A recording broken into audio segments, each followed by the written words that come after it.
Hello and welcome. I'm Dr. Adam Dorsey, a psychologist in Silicon Valley and the host of Super Psyched, a podcast dedicated to supercharging your life. Each episode contains fun, high-quality interviews with experts looking at psychology from all angles.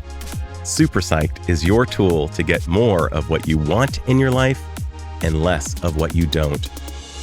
Do our expectations affect outcomes?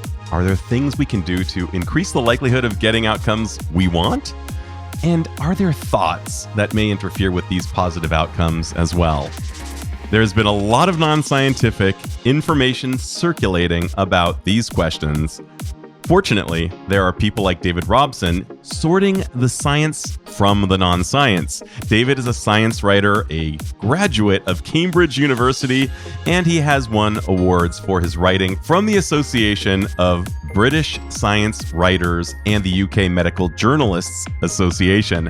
He's also the author of The Expectation Effect: How Your Mindset Can Transform Your Life. I love this book.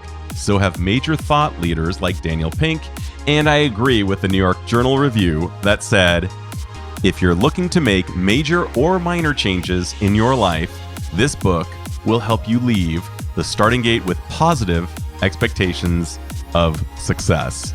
So listen in as David shares how your mindset can transform your life. David Robson, welcome to Super Psyched. Thanks so much for having me on the show. I'm really excited. I am too. I was so thrilled when I learned that you had written this book, The Expectation Effect, and what you're actually covering. I was wondering if you could explain what is the expectation effect first, and how did it capture your interest? So the expectation effect it's kind of this phenomenon where we create self-fulfilling prophecies, three main mechanisms, and that's changes to our belief, changes to our perception, changes to our physiology, and changes to our behavior. They all come from our beliefs. I'm not saying that the expectation effect can work miracles. So in the book, I'm really trying to kind of differentiate myself from, some of that positive thinking literature that kind of claims you can just picture yourself becoming rich and like loads of money coming to you, or visualizing away a tumor to cure yourself from cancer. I'm not really talking about those kinds of miracles, but actually there have been loads of documented expectation effects that come from really robust science that can have very profound outcomes for our health and our well-being and even how long we live. So it's all very much based on, robust research, and it's through these kind of very well-defined mechanisms. It's not calling on some kind of pseudoscientific explanation or some kind of mysterious law of attraction. I'm really glad that you differentiated that, and we'll probably get into that even more. And David, for people who may not be familiar with this idea, people can actually believe themselves to be about to die and then actually die. You note that there are certain days of the year that are more attributable to people dying. You talk about famously how Thomas Jefferson and Adams died on the same day. It was the anniversary of the Declaration of Independence, and people more than considered just chance statistically die on, for example, New Year's Day or the day after a birthday or on a birthday. Can you explain the mechanisms that may come online as we are expecting a thing, so much so that we could even cause our own death on that day? Right. So, there are various mechanisms depending on the circumstances. There are various case studies in the medical literature of people who had a really strong belief they were about to die. And the stress of that belief seems to have then kind of caused a cardiac event that had killed them. So there's one from, I think it was the 17th or 18th centuries, where these medical students were playing a trick on a disliked professor. They claimed to, they kind of mugged him, blindfolded him, kind of tied him up and said they were going to chop off his head. And then they just dropped like a damp cloth on his neck. Now, the shock of the feeling of the damp cloth, which he thought was this kind of metal blade coming down to guillotine him, seems to have been enough to kind of trigger a heart attack and killed him, which is a terrible way to go. But it does show that actually, sometimes our thoughts can be so extreme, they can actually put us in that position. And more recently, there was a case of someone who was on a clinical trial for a new kind of antidepressants, and his depression didn't get better. So he decided he wanted to end his life, and he consumed the whole bottle of pills. He immediately regretted his decision, started feeling very ill, went to the local emergency room, collapsed. They were kind of putting him on life support, like trying to revive him. But in the meantime, they were also contacting the people leading the clinical trial. Now, he had lots of really worrying clinical signs. His blood pressure had plummeted dramatically. He really seemed to be in a sorry state physiologically. But actually, when the people from the clinical trial finally got back in touch with the hospital, they said he was on the placebo arm of the trial. So he'd just consumed a bottle of sugar pills. It shouldn't have been any more dangerous than having, a pack of M&Ms. Now, that knowledge did help to revive the guy, and he, walked away, unscathed from that incident. But again, that does show how, the belief that we're about to die can kind of put us in this kind of such a state of physiological arousal that it can actually be life-threatening. Now, the situation with the presidents, I think, is a bit different in that I think what you have there is that some people are already pretty ill. And I think that was the case with these presidents. I can't remember what their conditions were, but, they were kind of quite old and, then they were suffering from, their bodies were kind of failing. And what seems to be happening is that when there is this kind of important anniversary that you want to reach, maybe the mind-body connection is strong enough that you can just kind of hold it together until you reach that point, and then the body kind of collapses afterwards. But what this research isn't saying is that people could just will themselves to live forever, for example. Again, we have to be realistic about the size of the effects and how frequently this happens. But yeah, there are statistically, if you look at these important anniversaries for people, the start of a new year, their birthday, there does seem to be this kind of peak in deaths on or after the anniversary. People do seem to be able to kind of pull through just until they reach that date and have kind of had the satisfaction of seeing that through. That's really an important finding. And again, it's not,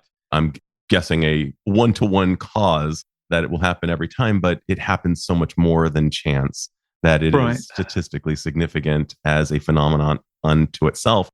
I was wondering if you could compare the tragedy of the professor from the 18th century who believed that he was about to lose his neck versus perhaps something that many of us experience when we're on a really terrifying roller coaster. It seems like we're going to die. And we could also even conjure up the images or the beliefs in those moments, especially given the numbers of people on roller coasters, that, wow, after this turn or after this thing, I'm going to die. And yet people don't seem to die on these roller coasters. Otherwise, the entire industry would shut down. I wonder if you were to compare and contrast these two phenomena, the perception that a blade is coming down on me versus the perception that I'm in a life or death experience on a roller coaster. Yeah, I mean, I think the big difference there is that these students had engineered this kind of stunt so that this guy really felt like he had been kind of kidnapped and was about to be killed. Whereas I think we go into the roller coaster, we do feel pretty terrified. We know kind of rationally we're not going to, even if we are pretty scared. So, I think we still have enough disbelief that we're going to die, that it's not kind of kicking in the full panic mode to the same extent as with that guy. Fascinating. And let's talk about the placebo effect versus the nocebo effect. It seems that I think most people have at least a basic understanding what placebo is, but could you say what is placebo and what is the nocebo? Because these are really important. Right. I mean, they're the kind of foundation. The research on the expectation effect, it really does start in the kind of clinical setting. So the placebo effect is where we believe that our belief in a treatment's effectiveness can then kind of determine some of its benefits. And recent research has shown that that's really not just people kind of engaging in wishful thinking and, saying kind of a relief from their symptoms just to please the doctor, because we actually see there are physiological changes that accompany the placebo effect. So if you believe you're taking a placebo painkiller, you can see that there often are the release of different neurotransmitters that are associated with pain relief. So things like our endogenous opioids. So, it's not just people kind of faking that. Similarly, the nocebo effect is really just the opposite of the placebo effect. So the nocebo effect comes from this Latin to mean I shall harm. And it's where our negative beliefs about our health, if we expect to become sick, where that becomes a self-fulfilling prophecy. And it's very similar mechanisms to the placebo effect, just in the opposite direction. So whereas the placebo effect might be able to soothe those pain signals, the nocebo effect, if you're expecting to feel pain, that will amplify the pain signals. If you expect to feel nauseous, it's likely to affect your digestive system. So you may well actually vomit or suffer from terrible stomach cramps. Now, we've probably all experienced this. If, you've been out to a restaurant, one of your friends comes down with a bug, and then you start to feel very sick yourself. So, it's something that we do kind of experience in everyday life. But the clinical research shows that it can actually be super important for all kinds of outcomes, including side effects from drugs. So our doctors are obliged to tell us if there are potential side effects that we might get from the medications we're taking. And what the research shows is that warning can itself increase the likelihood that you're going to experience those side effects, whether that's headaches, nausea, muscle pain, fatigue. All of these things can come from a nocebo effect. David, it makes so much sense to me that our brains, our social brains, are wired to tune into our fellow tribe members. If somebody in our tribe, if we're all eating the same meal and somebody is showing signs of nausea and vomiting, it would behoove us to vomit as well because we probably ate the same poison. And right. I would imagine that is throughout the millennia, how our brains have basically become so well attuned to our fellow tribal members, as in how something like a nocebo effect could occur, or at least there could be a chain reaction based on social interaction. And I'm wondering, one of my all-time favorite quotes is that we become the average of the 5 people with whom we spend the most time. And to some extent, you're describing a scientific basis for perhaps how and why that the company we keep will actually form our thoughts, possibly even our physiological manifestations of those thoughts. What are your thoughts on we become the average of the 5 people with whom we spend the most time based on your incredible scientific research that you've performed? Yeah, no, I totally believe in that. So, I think the way you described, the social contagion of these nocebo effects is spot on. But I think also, so that's if you, are hanging around people who are reporting some kind of illness, you are more likely to kind of develop those symptoms yourself. But also I think it's, more, just in our kind of general outlook and some of the other expectation effects that I cover, there are some very plausible mechanisms by which the people around us could be contributing to those. And one of the processes that I've been investigating recently is this idea of kind of co-rumination that people often engage in. And so we kind of know what rumination is with our own thinking. It's where you become fixated on a particular kind of negative outcome. And you're a bit like a dog chasing its tail. You're thinking a lot about this problem or worry, but you're not really thinking productively about how to fix it. You're just kind of wallowing in how awful it is. Now, what research on co-regulation shows us is that actually the people around us can often encourage that. So we might believe we're engaging in a useful conversation, like we're venting our problems and they're venting to us, and it's good to share your worries.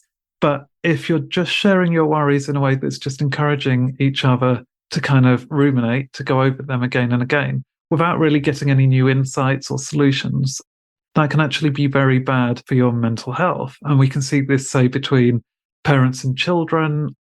If a child has undergone a trauma, and then the parents' kind of conversations with that child kind of focus much more on the event itself. And if the parent is kind of predicting to the child all of these terrible things that might occur, if they say, oh, we'll never be the same as a family again, or you'll really struggle to get over this, that is actually then going to make it much harder for that child to get over what's just occurred. And so as kind of contrast to co-rumination, psychologists talk about co-reappraisal or co-reconstrual. Yep. And that is much more productive way of having these conversations in which you can totally empathize with the person that you're talking with. You can validate what they're feeling, but you can also try to draw them out into a new perspective, maybe consider something in the situation that they hadn't thought of before that might help to suggest a solution, or might just kind of place their focus something that's a bit more constructive. You might be able to kind of really focus on your child's resilience, how they dealt with that kind of catastrophe in the moment, or how they can kind of apply some practical strategies like deep breathing to deal with, say the stresses that they're under since that incident. In our conversations with others, is one way that we might be shaping these expectation effects, is whether we engage in that co-rumination, which I think is much more likely to trigger a negative expectation effect, compared to co-reappraisal, which might help to put us in a more positive frame of mind that leads to better outcomes. I wish you and I were having a pint at the pub together, because you are you are so in my lane of everything I care about. This is amazing, David. So you're having my brain go everywhere, from Christopher Nolan and Inception all the way to Malcolm Gladwell and Outliers. So I'm just going to get to it. First of all, wow, what you just said.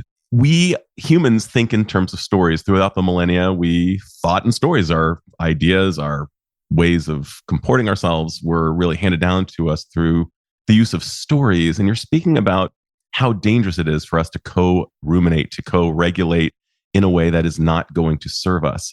And the way I was thinking about Malcolm Gladwell is in Outliers. He talks about how in the Korean Airlines history, they had really high incidences of deadly crashes. And it appeared that it was attributable to the fact that the younger co-pilot was not willing to tell the older co-pilot, we are in trouble, due to certain social mores. And when we are in a system where nobody speaks up and says, hey, you know what, that thought that you're having about this particular conspiracy may be just a little bit, maybe a bit half-baked.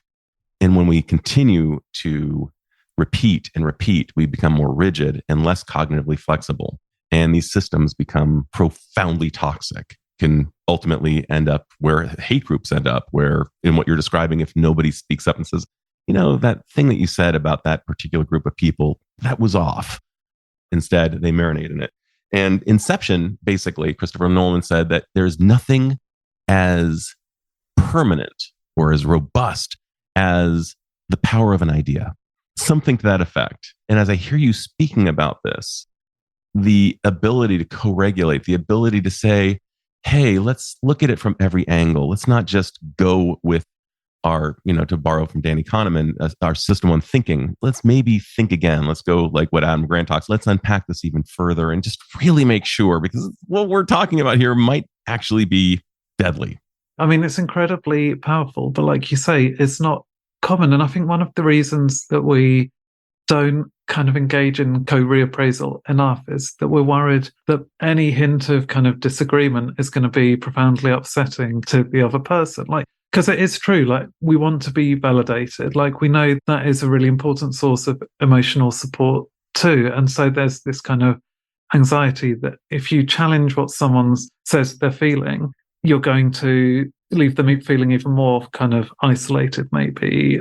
And I think this is true when we're talking to people who might have, some wacky ideas about conspiracy theories or whatever. It's kind of easier to just kind of nod along rather than to challenge it. But I think there are ways that we can challenge all kinds of different kind of ideas that people are talking about, whether that is their own kind of ruminative thought cycles, whether that is some kind of strange political ideology. And I think one of the ways that we can kind of show how much we kind of want to support them without agreeing with everything they say, and that is just to show curiosity, where you can kind of probe and question what they're saying without being argumentative and without kind of agreeing with it either.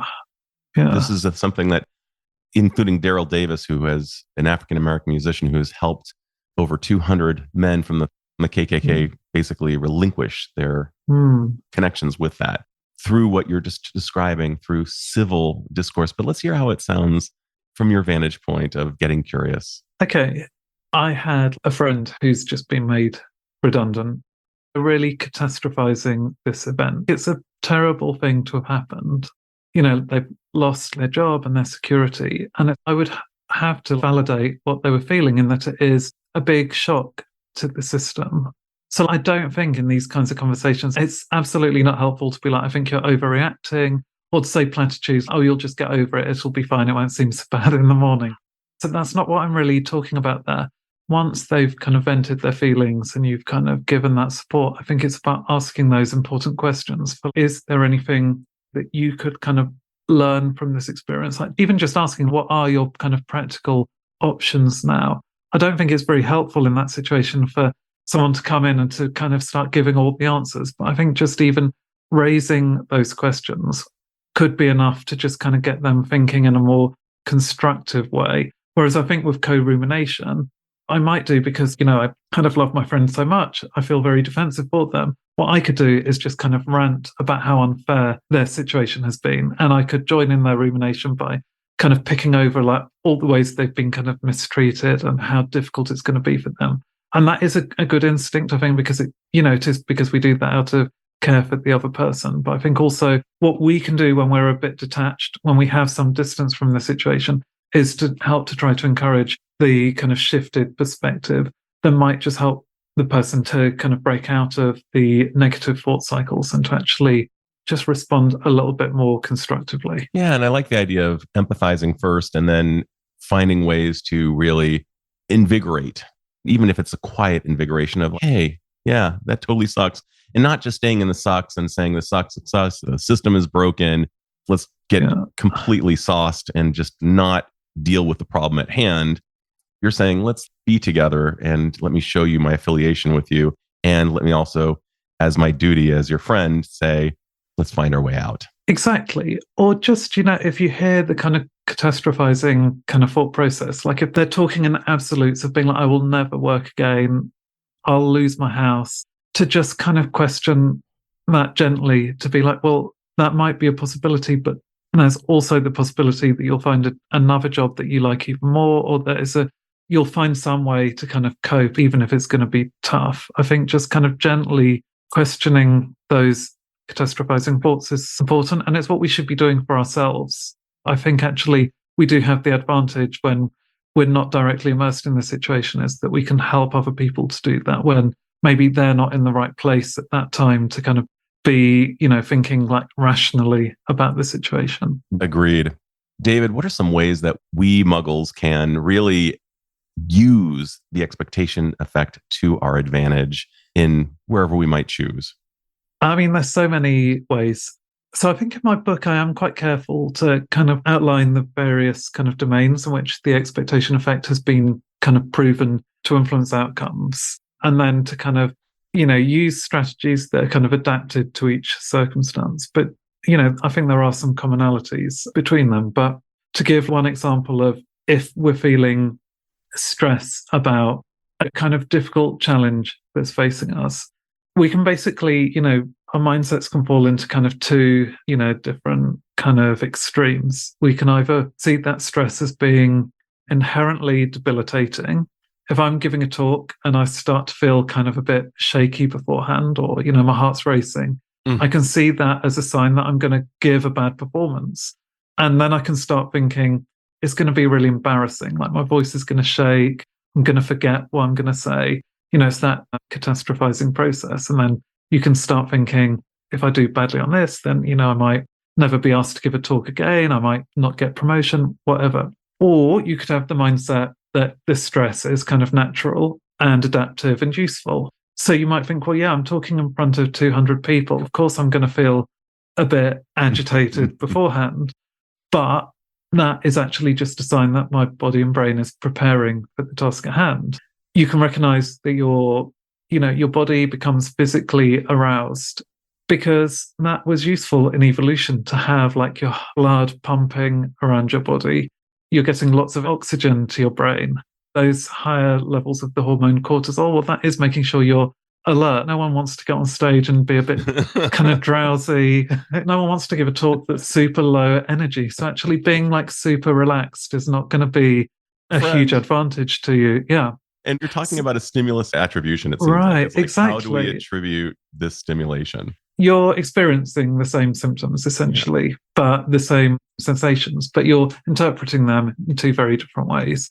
And what the research shows is that if you take people in that first group who see their stress as being like debilitating and a sign of failure, and you just kind of educate them about the ways they might interpret it to actually see that stress as a sign of energy and the potential for growth, they actually channeled their stress a lot more effectively. So you can take these people with social anxiety who would really hate public speaking. You teach them how to reappraise their stress in this way, and then they give much better talks, like they show fewer signs of their anxiety. It actually changes the physiological response. So they still show signs of stress because it is advantageous, but they maybe don't show such an extreme stress response when they're reframing those sensations. For example, they might show a peak in their cortisol, the stress hormone, but they also show a peak in these other hormones, anabolic hormones, that are useful for tissue kind of repair and maintenance. And the ratio of those hormones, when you have when they're balanced, that actually reduces some of the long-term effects of the stress. Psychologically, you see that these people, when you reframe your stress like that, if you're facing the room full of people, you're less likely to focus your attention on all of the kind of hostile faces in the room. Right. You're more likely to also see, the people who are smiling or nodding along. So that's how it's becoming a self-fulfilling prophecy, because you're actually then seeking signs of reassurance that are helping you to keep that stress under control. You become more proactive, more flexible in your thinking when you reframe your stress. And I found that very powerful, really, to learn this. And it's certainly something that I've used myself when I'm doing public speaking, is realizing that, my stress doesn't have to be this kind of enemy. And what I see it as doing, really, this reframing exercise, is just there's the challenge ahead.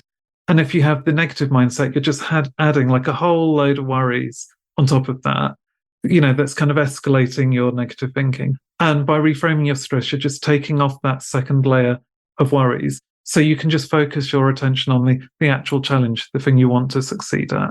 And that research, it's not just public speaking, it's sports, it's people are doing these difficult graduate record examinations in US universities, it's people in, industry, it's firemen, it's policemen, it's nurses, it's all of these situations. Having that positive view of stress has been shown to be really powerful and can mitigate the effects of the stress itself. I'd love to see the transcription of every SNL monologue, the introductory monologue from the guest each week, because I would surmise that in the last nearly 50 years of monologues, that the vast majority have some theme or variation of the phrase, "I'm so excited to be here." And right. That is A, true, B, partially true in that they're also probably nervous to be there. And there does seem to be some evidence that when people are going to sing karaoke, for example, if they feel the nerves and they say one of two things, will affect the outcome of their performance perceived by the audience. If they say, "I'm nervous to be here" versus "I'm excited to be here," feeling the same nerves. And it really speaks to what you're talking about. In my biz, we call it optimal levels of anxiety. We don't want to have too little anxiety because we won't care. We don't have too much because we'll tank and choke.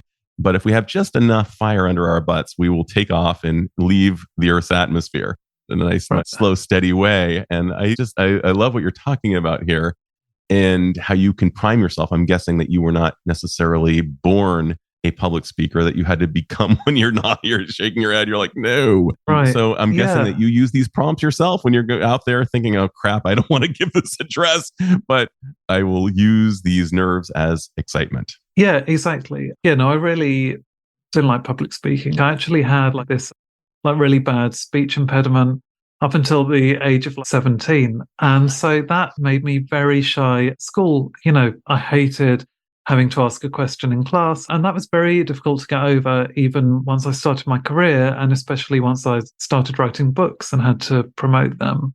But learning about this research really was so useful. And, it used to be that I would really dread doing these talks. And now I think I do. It depends on the venue and my other commitments, but I do genuinely look forward to the opportunity to connect with the audience. I think I much preferred the Q&As after giving the talk rather than the talk itself still. But it's something that I'm glad I was able to overcome. And I think this is what's so important about the stress reframing exercises, is this helping us to meet those challenges that actually become very fulfilling in our life. Whereas if we don't do that, we always run away from stress, I think we face another kind of stress, which is essentially always feeling like that we haven't fulfilled our potential, that we haven't grown in the ways that we want. That's what I really have wanted to kind of get over myself has just been to make sure that if there's a challenge that I think is important for me to become the person I want to become, that I don't run away with it and that I can actually use that anxiety to enable that growth. Well, to quote a great Brit, I believe his name was Winston Churchill. You may have heard of his work. He's pretty amazing, only, saved the entire planet. But he once said, never squander a good crisis. And it sounds like you've done you had a crisis, you did not squander it, you've made yourself stronger on the other end. So I guess in that way, Nietzsche was right. I must ask this question. Within science exist paradoxes, and some people have difficulty with these paradoxes. For example, let's say two groups of women are about to give birth, and one of them is, basically imagining butterflies and rainbows, and the other one is imagining, I'm about to do something physically difficult. It seems that the latter group of expectant mothers perform better because they were expecting it would hurt. Not necessarily maybe overblowing how much it was going to hurt, but they didn't go in thinking about basically butterflies and rainbows. Anybody who's been through a birth will attest it's not that, as miraculous as new life is. And yet it seems that having reduced expectations may be good at times. For example, the Danes are famously some of the happiest people on the planet. One of the things that they attribute their happiness to is at least in part low expectations. No one's going to be rich in Denmark. Denmark is never winning the World Cup in soccer, or football as you call it. And some people believe that it's really important to temper their expectations and imagine the worst case scenario. I'm wondering, when is it good to do that versus when do we engage optimism in the expectation effect? When do we not? Are there strategies that apply to each of these scenarios?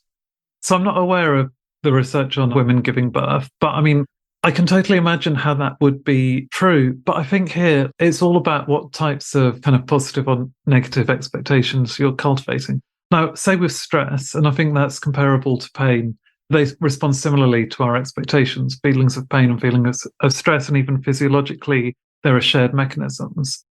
But what we know is that if you get people to try to ignore stress or suppress stress, it backfires. It actually makes it a lot worse. And that's because the situation isn't going to go away. And you're stressed for a reason, often because the situation itself really matters to you. And so just pretending that's not the case, we're not very good at fooling ourselves. But what it does, it actually adds that extra layer of stress in another way, because you're just like, you're getting frustrated with your inability to perform the impossible and to deny what's happening to you, to deny that you're developing those sensations of stress, which are going to happen whether you want them to or not. And that's why reframing is so much more powerful, because you're not denying what's there, but you're reinterpreting what those sensations mean. Now, I think with pain, I don't think that actually trying to deny that we're feeling pain is going to be helpful, because I think this self-deception is going to be too great, as I think you would find in those studies of people giving birth. Undergoing that, you can't really think of butterflies and pretend, the pain isn't happening. But I think what we do see with other kinds of pain, like chronic pain, back pain, migraines, is that we can change the way we see that pain and what it means to us. You can think about that pain as if it's like life-threatening. You can imagine it's never going to end. You can tell yourself, I can't cope with this. I'm not capable of coping with this. So you're reducing your perception of your own kind of capacity to kind of manage that pain. And we know that kind of mindset, one of the researchers told me, it's like pouring gasoline on a fire, like it's actually maximizing the pain signaling. Or we can try to reframe the way we see the pain, and without denying that it's there, we can tell ourselves that it's the body's natural response to the kind of injury that's occurred. But it's a warning signal, but it doesn't necessarily mean that something's going to happen. Like if you're in a hospital, if you're being taken care of, the warning signal is kind of redundant then, because you've already got all the support that you need to get through this. And focusing on that support, focusing on your ability to recover from the pain, does seem to help people to manage their pain much more effectively and actually reduces the sensations of it. Now, I don't know how you would go about kind of applying that in something like childbirth, but I do know that, in these laboratory experiments and also in experiments with people who, have like chronic back pain, for example, kind of teaching them this cognitive reappraisal can be very beneficial to them for helping to manage their symptoms. You keep speaking directly and indirectly to the fact that we humans are so oriented to the word why. We are homo symbolicus in as much as we are homo sapiens. We care about the meaning of a thing. And I would surmise that part of the reason that some women are able to engage in the profoundly painful act of childbirth with no medication is because they lean into why they are doing what they're doing and what the pain actually means. And it's, yes, I'm doing this because I fill in the blank. I really want to be with my child right from the very get-go, and it's totally worth it. And it also speaks indirectly to another phenomenon that I just cannot even get enough of, and that is the person lifting a car off of somebody phenomenon. Because the why matters more than the muscle's inability to do what they can't do, except they do it. So can we talk for a second about these seemingly moments of godlike strength that can actually occur? I still do not understand that one.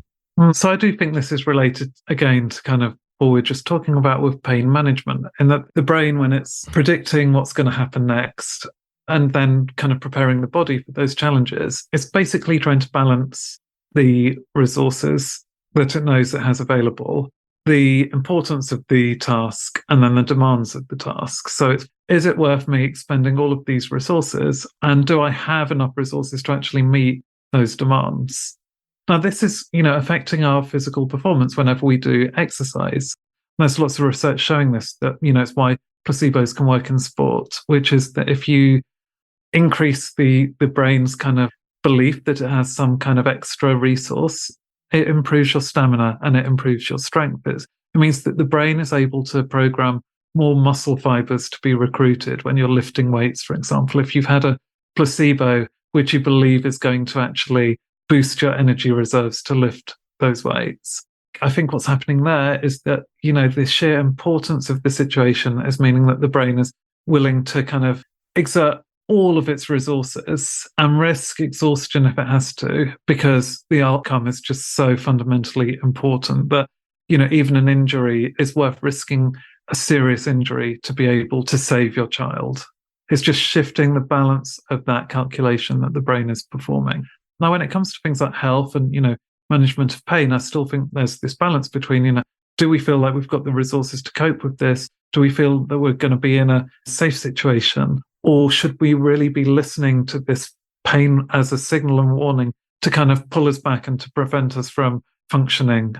And, that's where the catastrophic thinking patterns or reappraisal can come in to shift, again, the balance of that calculation. I believe that one of your favorite areas of expectation lies in terms of our longevity. And one of the things I even found interesting is that you cited something that was said by a previous guest about how we can actually expect the length of our lives and even our bodies to behave in ways based upon the kind of programming we give it.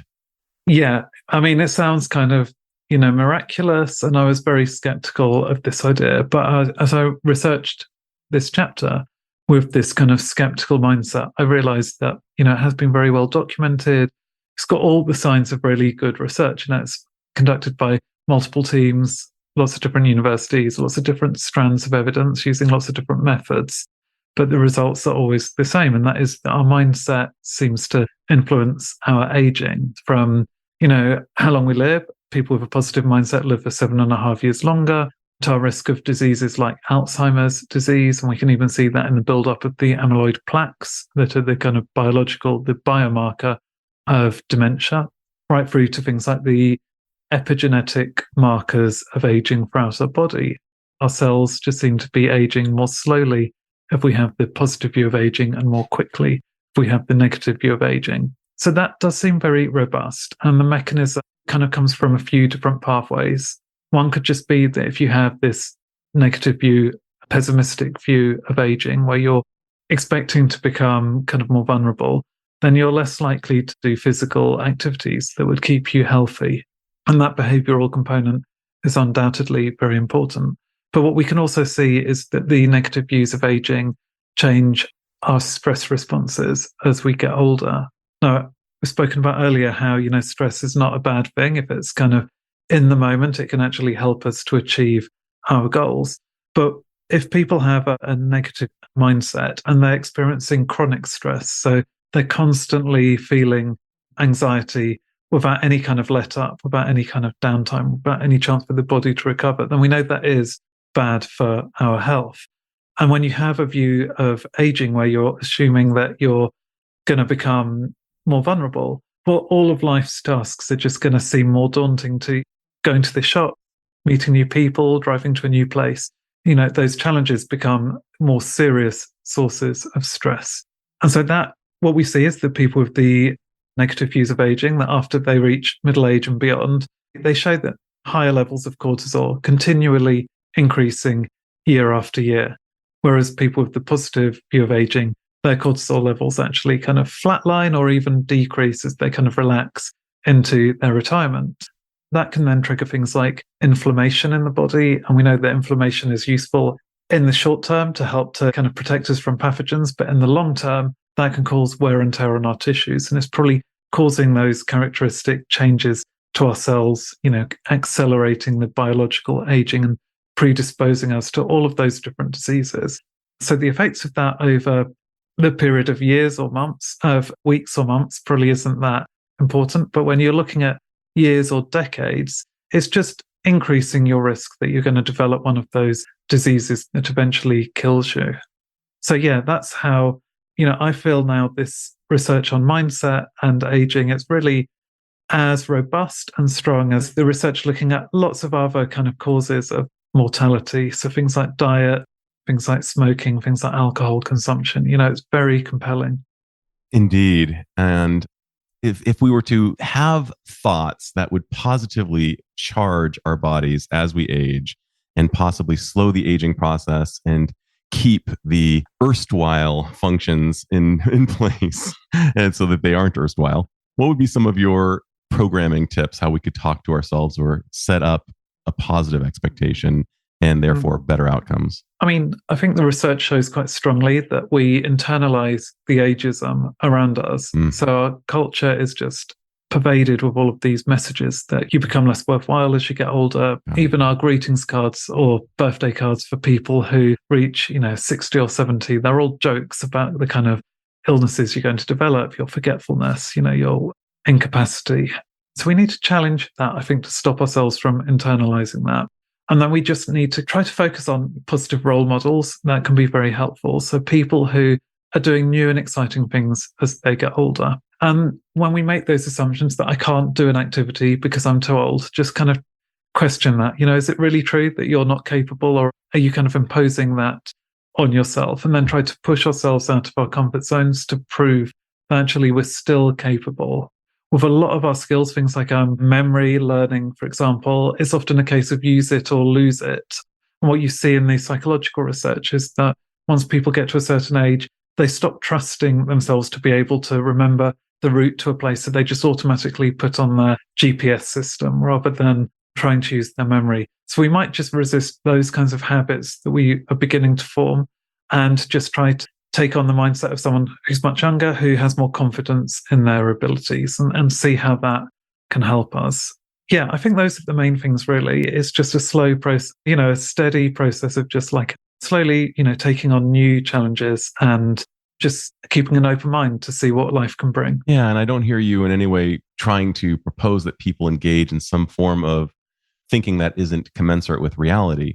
And yet you're also saying engage in the cognitive reappraisal about what you've been handed. I remember at a particular birthday, somebody handed me a birthday card and it was a picture of a boat and it said young stud. And then you open it up and it says that ship has sailed. And I thought, that may be your appraisal of situations, but maybe I am not opting into that.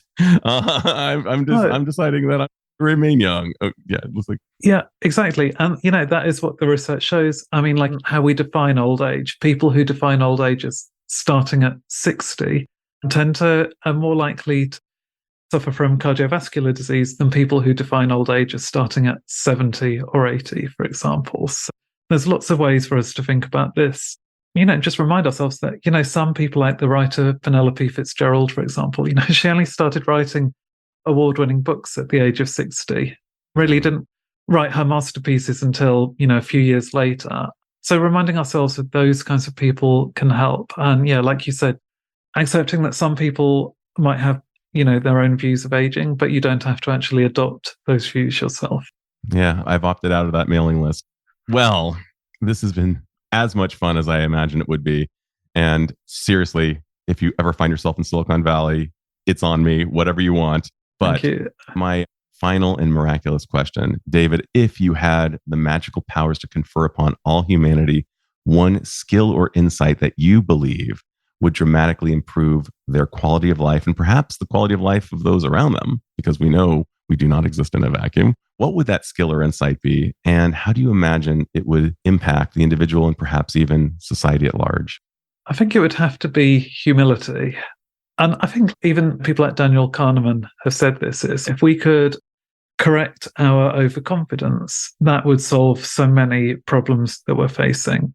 Again, like when people, I think, hear about the expectation effect, they might think I'm all about overconfidence and telling ourselves we're like the greatest person alive because then we'll become that person. But actually, that's not what I'm saying at all. And I hope the reasons why I'm not saying that have become clear. But with humility, it's not a case of, beating yourself up, being overly critical. It's more a case of just recognizing what you don't know, embracing uncertainty, and then, making the effort to kind of fill those gaps in our knowledge. I think that would help so many things on an individual level, but also on a societal level if we look at our leaders as well.